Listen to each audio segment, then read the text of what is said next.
Examine cuidadosamente cómo está caminando en el camino de su vida en este momento. Lamentablemente, muchos cristianos no han podido caminar en el camino de la vida de manera segura. En su lugar, se ven atrapados en las trampas del pecado y en las redes de Satanás, cayendo en la perdición y la destrucción. ¿Por qué ocurre esto? Esto se debe a que no han podido disfrutar de los privilegios que les han sido otorgados como hijos de Dios y actúan como personas sin sabiduría.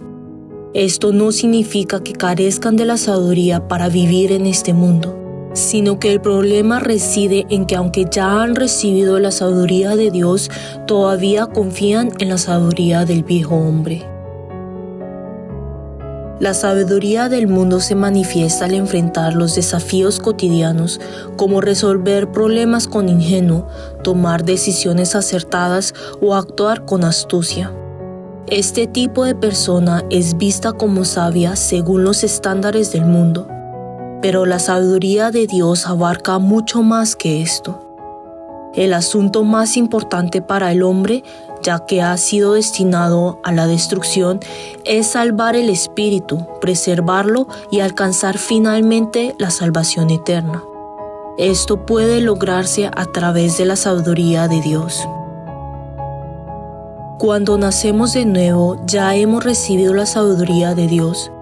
Junto a la salvación se nos ha otorgado la sabiduría de Dios. A partir de ese momento, esta sabiduría comienza a obrar en nuestro interior. El ser cristiano significa que hemos entrado en la vida que camina en la sabiduría de Dios.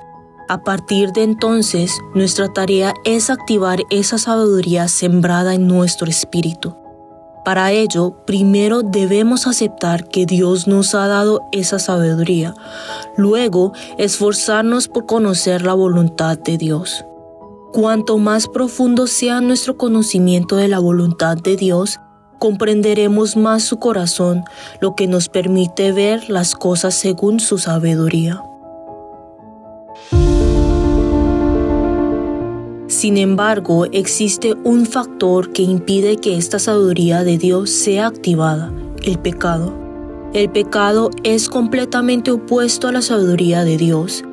Una persona que vive siendo esclava del pecado, aunque posea la sabiduría de Dios en su interior, no puede activarla, por ende, lleva una vida de necedad. Tal persona minimiza la gravedad del pecado. Incluso al persistir en pensamientos y acciones contrarios a Dios, no lo reconoce como pecado. Como tiene una percepción débil sobre Dios, también tiene una percepción débil de la santidad de Dios, lo que inevitablemente debilita su percepción y prevención del pecado. Lamentablemente, muchos cristianos andan como personas necias. No es que hayan dejado de creer en Dios, sino que sus corazones han sido arrebatados por otros deseos y ambiciones, lo que les impide obedecer completamente a la palabra de Dios. Piensan que son sabios, pero la sabiduría que valoran pertenece a la vida vieja, y ante los ojos de Dios es sumamente insensata. Nosotros nos hemos convertido en hijos de Dios. Por lo tanto, debemos confiar plenamente en la palabra de Dios y caminar sabiamente. Andar en necedad no va con los hijos de Dios. Aunque el camino que recorremos sea particularmente difícil, no debemos desanimarnos. Activemos continuamente la sabiduría que Dios nos ha otorgado y enfrentemos este camino con sabiduría.